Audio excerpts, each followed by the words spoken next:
All right. What's up? Getting it set up. This is going to be again. I'm always coming from the writer's standpoint. This is a review of Spider-Man, the multiverse. Okay, Spider-Man, the Miles Morales story, Spider-Man, whatever, the Gwen origin story, or a whole bunch of Spider-Man's origin story. The movie that just came out this weekend. I'm giving you my review of it real quick from a science fiction writer's standpoint, a black science fiction writer's standpoint. Sometimes movies are more valuable than just what you see on the screen. They're more valuable than just the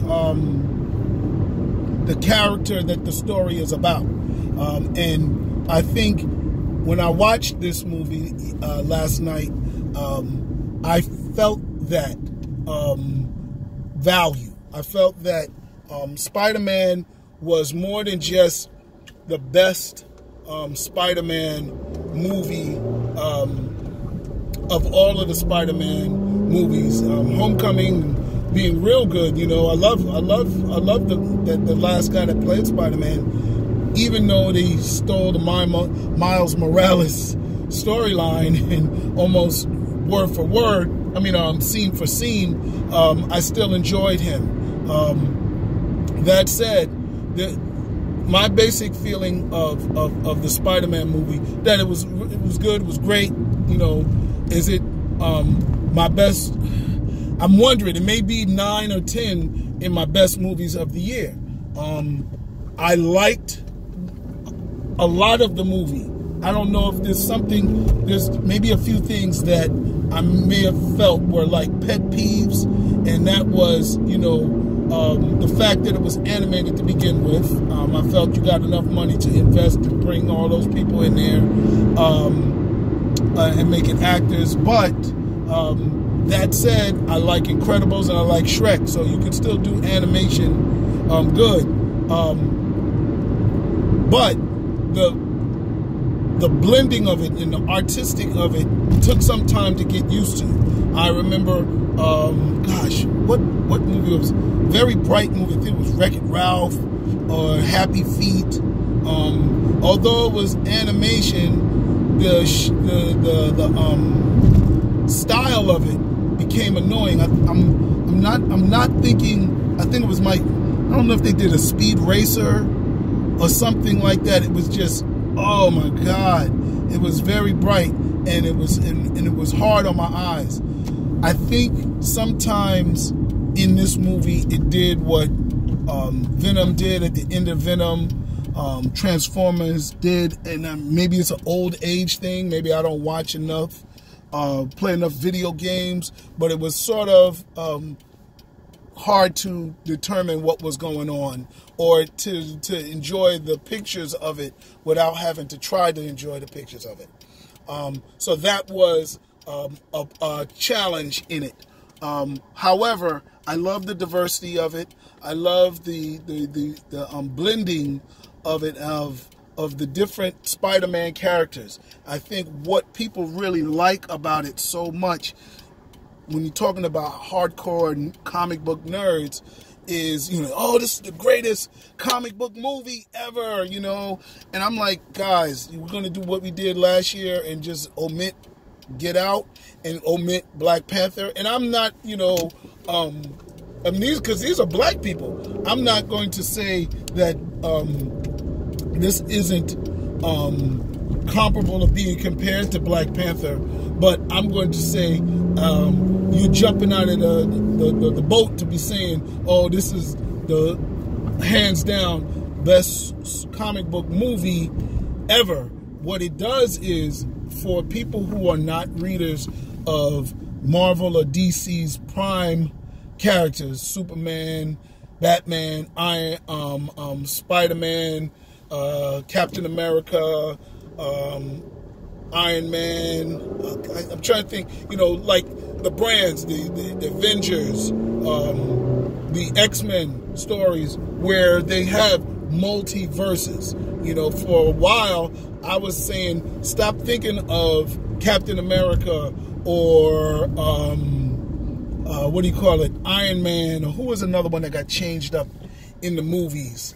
But they had such a different version of these guys in movies from the comic books that I was saying, you know, do a multiverse, you know, make it the cinematic universe and put that in the comic book so we can see the characters that we see in the film with the personalities, the behaviors, the characters, side characters that we see in the film, in the movies.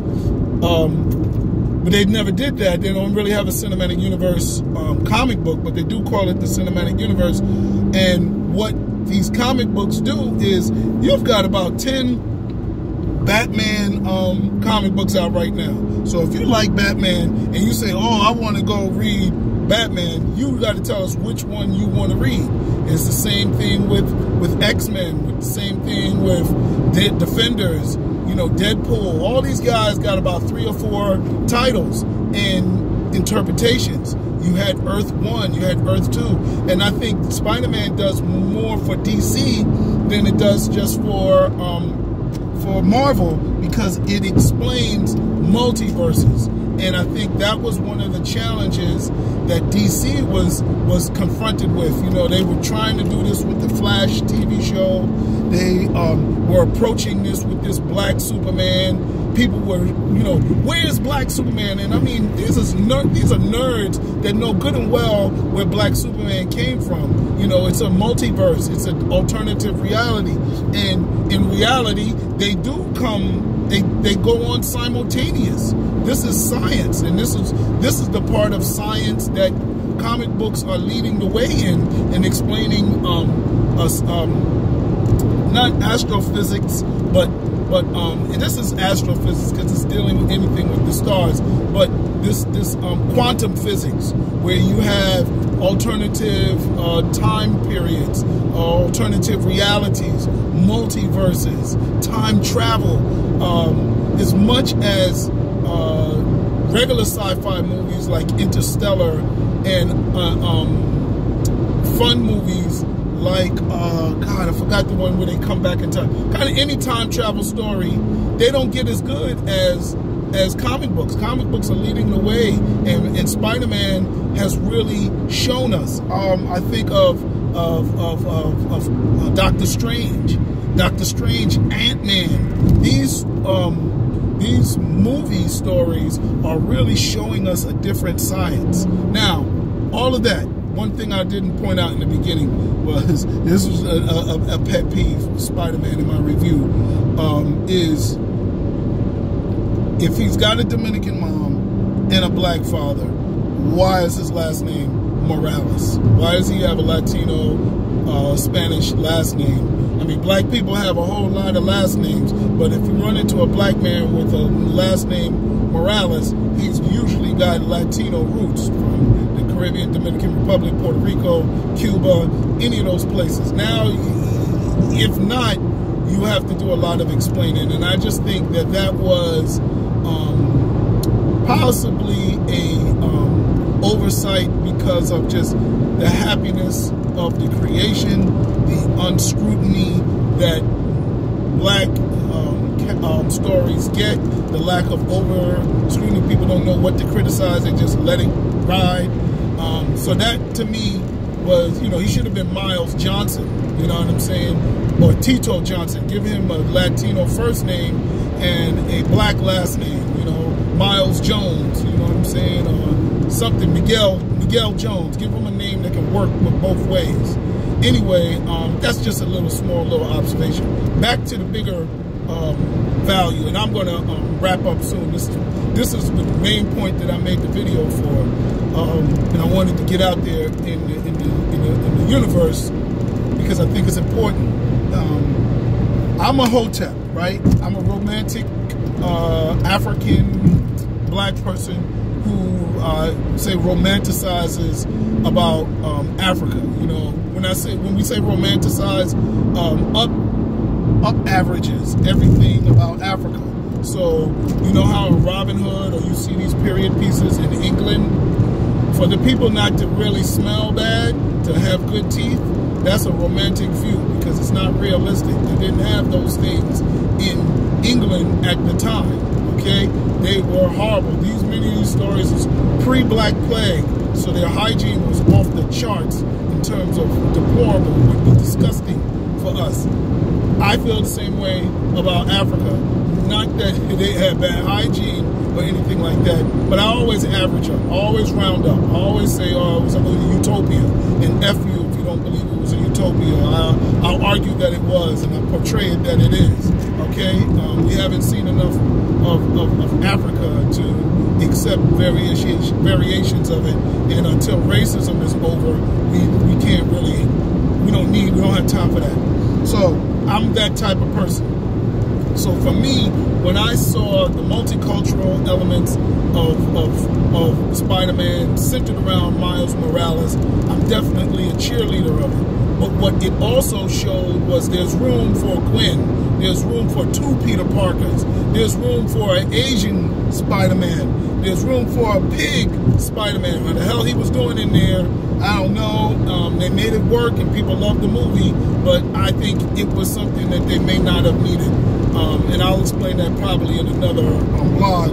But I think for people that are part of Gamergate, for the sad puppies, for, gosh, where else we got?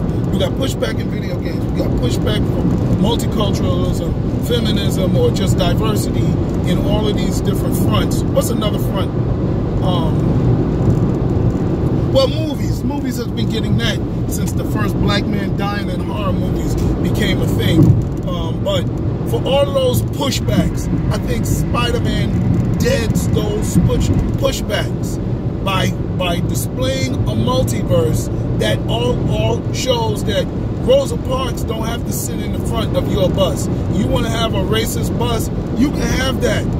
If you want to have your traditional Spider-Man comic book, Miles Morales universe doesn't interfere with that. If you want to have your Clark Kent, Lily White, Smallville, yo, have it. The black Superman isn't going to affect that. If they want to have a female Thor or an Asian Hulk, stuff that I still feel is pushing the limit, it doesn't impact yours. It's multiverses. Have those. Share. If anything, I would say to Gamergate, to the sad puppies, and anybody else that's, you know, a part of that mindset. Yo, Spider-Man deads that. We don't have to ride in the same car to get along. We share the multiverses of the universe. That's it. There's enough room. It's infinite. It's infinite. So my Spider-Man, you know, if I want to go in and pick up the Miles Morales Spider-Man and you want to pick up the Peter Parker Spider-Man, that's fine. There's enough room for it. You understand what I'm saying? Now, when it comes to movies, movies want to appeal to everybody. So you might want to have a fully appealing character or movie or crew. But you may say, you know what, we're going to do the Miles Morales, or we're going to do the Gwen, Spider-Gwen story, and it's not going to be Peter Parker's story. So at the end of the day, you know, you still got your Peter Parker in comic books, you still got your white Krypton Superman in comic books, but it's not saying just because the black Spider-Man got a movie that the Peter Parker Spider-Man is dead. And I mean, I hope I'm making this point. I mean, at some point, taking turns is also sharing. Yo, sit down for a while, let them get theirs. Rotation is also sharing. Rotation is not replacement.